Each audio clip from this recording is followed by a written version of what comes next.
जय भारत। आज इतने दिन से जंतर मंतर पे जो प्रोटेस्ट चल रहा है और उसके पीछे आज भारत की सरकार ये बोलती है कि उनका फंडिंग पाकिस्तान से आता है। लेकिन मेरे को एक बात पूछना चाहिए, वो मैं पूछ रहा हूँ। हमारे देश के नोबल पुरस्कार पाने वाले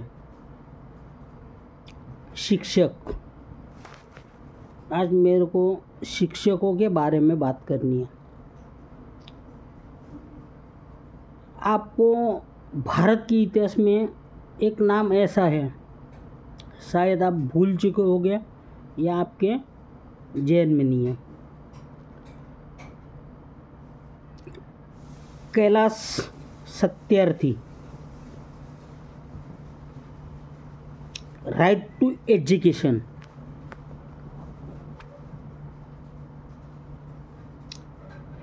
बात समझ में आवे तो समझ लो। ये 2014 में नोबेल पुरस्कार पाने वाले पहले भारतीय थे। आपको पता भी होगा या नहीं होगा, उससे मेरे को कोई लेना देना नहीं है। साझाकर्ता मतलब उन्होंने जो नोबेल पुरस्कार पाया उसका साथीदार कौन था, ये जानने की ज़रूरत है।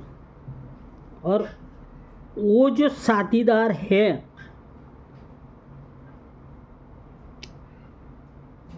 उनका नाम सुन के आप चौंक जाओगे भाई साहब।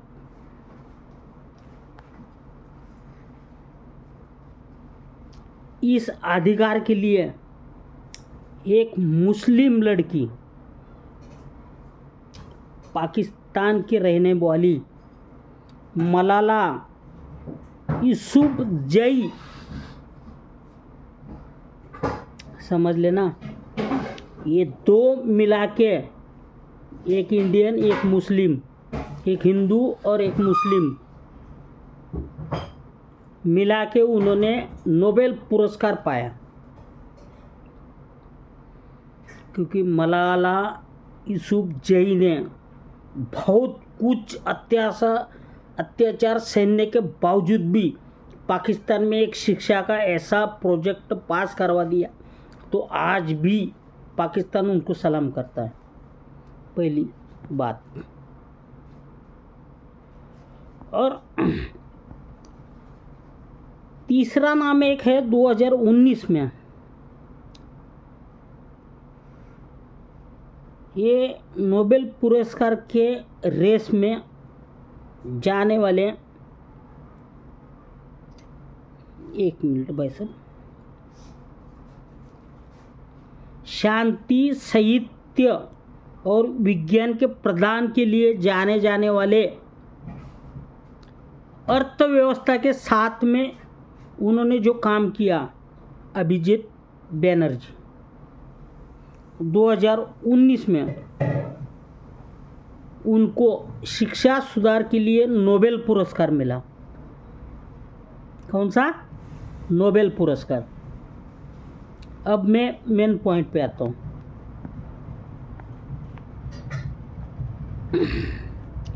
उसके बाद जो हुआ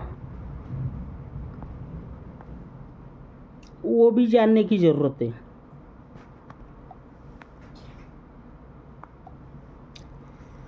हमारे देश के महान,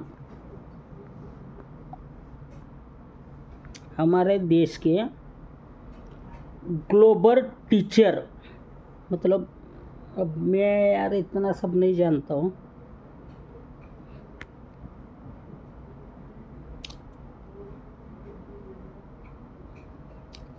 ग्लोबल टीचर मतलब ये सब क्या है, कुछ समझ में नहीं आ रहा है। लेकिन मेरे को इतना मेरे दिमाग में और मेरे जहन में जो है ना, वो मैं तुमको बताता हूँ। 2020 में टीचर को जो सम्मान मिलता है वर्ल्ड के अंदर 140 देशों से 12 लाख से ज़्यादा वह शिक्षक आए थे। उनके अंदर नोबेल पुरस्कार, हाँ, नोबेल पुरस्कार जो मिलने वाला था वो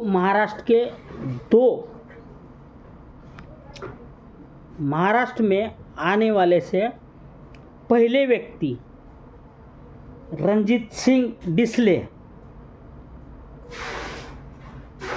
भारत के पहले नोबेल पुरस्कार उनको मिला। वो नोबेल पुरस्कार के अंदर ऐसा होता है कि एक ट्रॉफी दी जाती है और उसके बाद 1 दशलक्ष डॉलर मतलब 7 करोड़ रुपया इंडियन करेंसी के हिसाब से उनको एक प्राइज़ दी जाती है। अब ये नोबेल पुरस्कार के बारे में जब उन्होंने वो प्राप्ति हासिल कर ली, क्योंकि 140 देशों के अंदर से आने वाले 12 लाख से भी ज़्यादा शिक्षक थे, उनके अंदर उनकी चुनौती होगी और उनको मान्यता मिल गई। ये इशू पहला। उसके बाद 2025 में रूबल नेगी 2025 रूबल नेगी उनको वो पुरस्कार मिला ग्लोबल टीचर का, क्योंकि उन्होंने मुंबई के अंदर एक ऐसा अभियान चलाया, झोपड़पट्टी जहाँ भी है वो झोपड़पट्टी के, अब झोपड़पट्टी कैसी होते हैं आप तो जानते हैं और हम भी जानते हैं और दुनिया जानती है झोपड़पट्टी की दीवार कैसी होती है। वो झोपड़पट्टी के ऊपर ऐसे चित्रीकरण कर दिया उन्होंने, मतलब ऐसे ऐसे चित्र बनाए, तो वहाँ के बच्चों ने उनको आकर्षक हो गया। आकर्षक होने के बाद जो उन्होंने शिक्षा प्राप्त कर ली, तो वो शिक्षा के आधार पे 2025 में ग्लोबल टीचर के हिसाब से उनको भी इंटरनेशनल अवार्ड मिला, वो भी रणजीत सिंह डिसले साहब के तरह से। अब चलो उनको कितना करंसी मिला वो डिटेल तो बीबीसी के पास भी नहीं है और ना इंटरनेशनल जिट के पास भी नहीं है, ना यूनाइटेड देश के पास भी नहीं है, लेकिन उनको अवार्ड तो मिला। अब उसके बाद क्या हुआ, थोड़े दिन के बाद एक राष्ट्रीय पुरस्कार 2025 के नियम के आधार पे शिक्षा क्षेत्र के अंदर जिसने योगदान मतलब एक शिक्षक, उनको एक राष्ट्रपति के तरफ से एक अवार्ड मिलता है और उनको सम्मानित किया जाता है राष्ट्रपति भवन बुला के। ये हमारे देश की परंपरा रही है। अब उसके अंदर कुछ नाम ऐसे हैं, मैं नाम पढ़ाता हूँ। डॉक्टर शेख मोहम्मद वकरुद्दीन,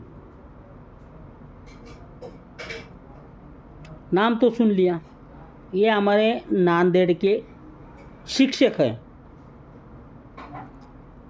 दूसरा नाम सोनिया विकास कपूर, ये हमारे उच्च शिक्षक है मुंबई से। तीसरा नाम डॉक्टर संदीपन गुरुनाथ जगदाळे, ये हमारे सबसे श्रेष्ठ शिक्षक है लातूर से।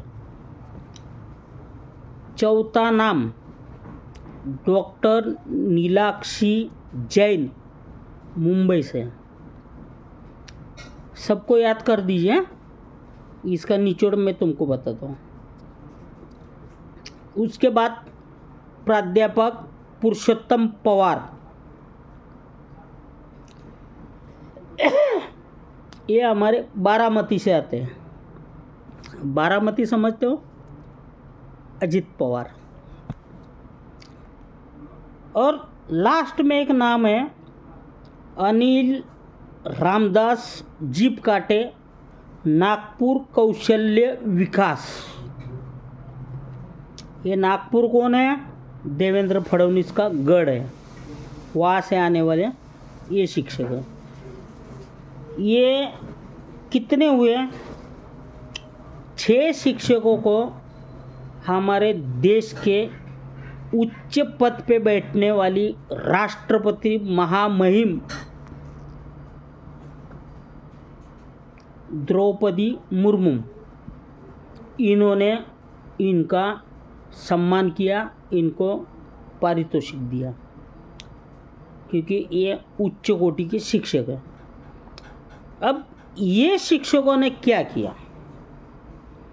और जो 2020 में रणजीत सिंह डिसले महाराष्ट्र के सोलापुर जिले से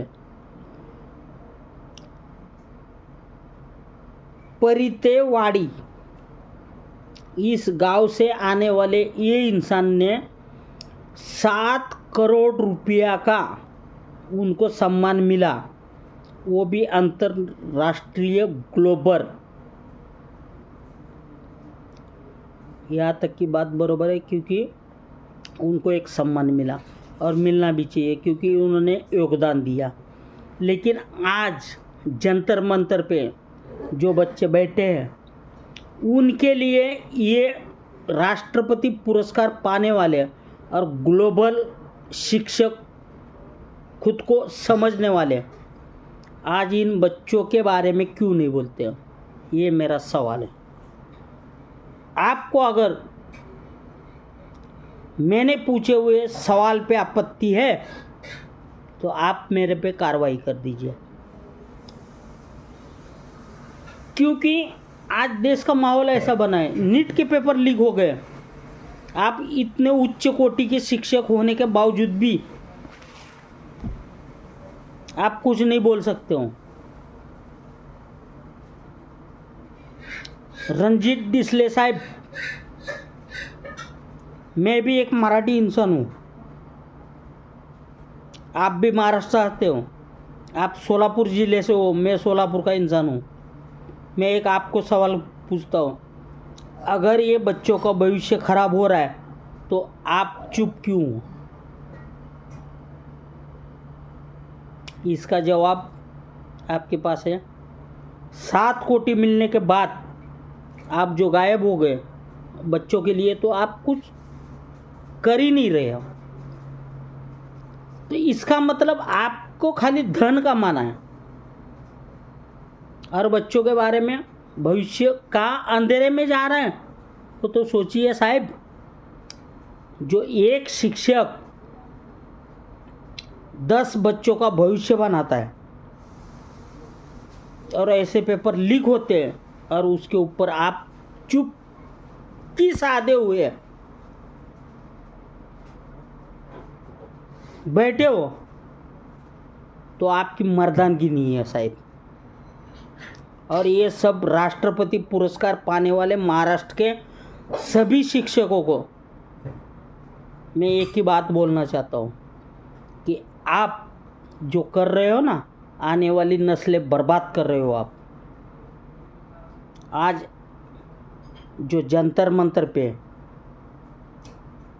भूखे प्यासे बैठ के वो बच्चे किस तरीके से प्रोटेस्ट कर रहे हैं, आप उनको समर्थन करने की बजाय आप चुप्पी साधे बैठे हो, तो इसका मतलब ये है कि आप बिक चुके हो।